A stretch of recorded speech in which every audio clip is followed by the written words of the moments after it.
I'm Jack Couch. I was hired right out of dive school with oceaneering. Went through the full ranks, tender, diver, supervisor, and then I went into the office and was bids manager and then diving manager. And then I ended my career as technical manager, diving technical manager. So 43 years when I retired from oceaneering.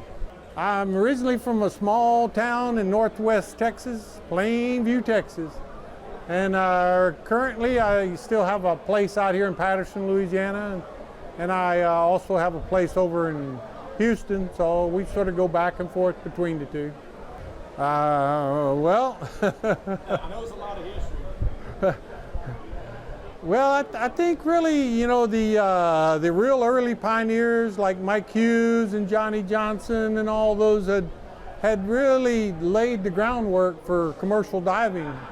And you know, deep diving at that point when I came in was, you know, 300 or 400 feet was deep diving, and it sort of emerged on out into deeper water during my career. But we were really fortunate with the foundation of safety and everything that I did, and mainly I did hyperbaric welding whenever and so it was the same, almost the same group of guys that we did the welding.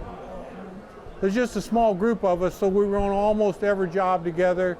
Everybody always had your back. I felt very safe doing the work because, you know, everybody was looking out for each other, and we were all really close, like family almost. So it made for a really enjoyable diving career kind of thing. Well, you know, I think that you know, most of the time, especially nowadays, paperwork and reporting is so important. I would highly urge them to get at least associate's degree from school.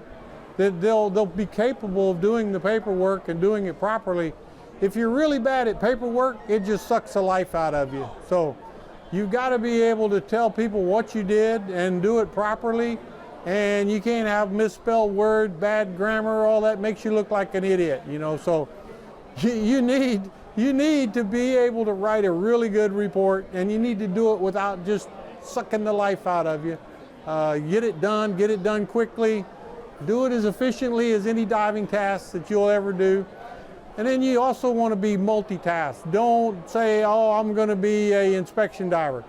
That's the last thing you want to be, is pigeonholed into one little, there's just not enough work doing just that. You want to have your non-destructive testing, you want your inspection, you want your welding, you want your heavy construction, you want to be a really good rigger, just, you know, really diversified with what you're capable of doing, you know, kind of thing. I guess the scariest story I have was we were on a project, so we were inside at 400 feet, there was 4 of us in there, and they had a helicopter go down, PHI helicopter, and they asked us to go over and recover the helicopter. And the story on the loss of the helicopter was the field helicopter had gone over to recover these guys, get them off the platform because there was no quarters on it, and they were over there working. And so everybody got in the helicopter except for one guy who was putting on his life jacket. And the front hit, and the pilot had the helicopter idling and ready to take off as soon as they got in there. And the wind hit and just blew the helicopter right off of the heliport. And he revved it up, but the turbines don't rev up that fast. So hit the water, the helicopter stayed completely intact, but it knocked everybody out. The only guy who survived was the guy who was putting his life jacket on. And the fall broke his back, but the crew boat ran over and saved him, so he survived. So anyway, I get there and I lock out of the bell, and the batter of the jacket, the helicopter is sitting on the horizontal, which is half buried, about a 36-inch horizontal. So it's a pretty good angle on the helicopter. And I actually walk across the horizontal right over to the helicopter, and I look inside. The pilot's still got his hand on the stick, his headset's still on, he's got his cap on, everything. And I take a quick glance at the other guys, and they're they're all there, ready to go. So anyway, they send me down a tugger wire and hooked it to the rotor blades up at the top of the helicopter. And so I went to try to get the pilot out. And I pulled the door open and I bent it back so that it would stay open. And I undid his seatbelt and I started pulling on the pilot. And he wouldn't come out of the helicopter. And so his foot had went through that little plexiglass window down on the bottom, and I didn't notice that. So anyway, I got both arms around him and I jerked really hard.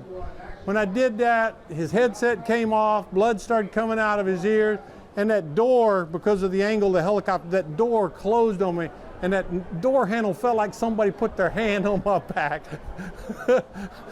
I screamed bloody murder. Of course, then, you know, I got him out. I realized his foot was the problem. I got him out, got him all undone, hooked him up, and they carried him away. And every time I bent over, the helmet I'd borrowed, I borrowed Phil Kevlin's helmet, and he had a lot bigger neck than I did, so I kept flooding with water. And so I went back to the Bell, and Dave Dagnall swapped out, and he got the other three up. I can't tell you anything about them other people, but boy, to this day, I can see that pilot's face. It was quite an event for me, anyway, kind of thing. So. Well, it's an evolving industry, you know, kind of thing. I'd say get all the qualifications you can. You want to be able to work anywhere in the world. You know, used to ADCI was just adequate here for the Gulf. Now it's IMCA. You need all your IMCA certs, and you need all the training you can get. Don't take a 3-hour course in, you know, non-destructive testing and think you know it all. I mean, take the 40-hour courses and get some experience when you can. If times are slow, get some experience in non-destructive testing. The infrastructure is getting really old, so you're going to see more and more need for really good non-destructive testing, I think, and the repair capability as well on that side of things. So. Jack Couch was with Oceaneering for 43 years, and no, I can't think of anything else to say. It pretty well sums it up, I think.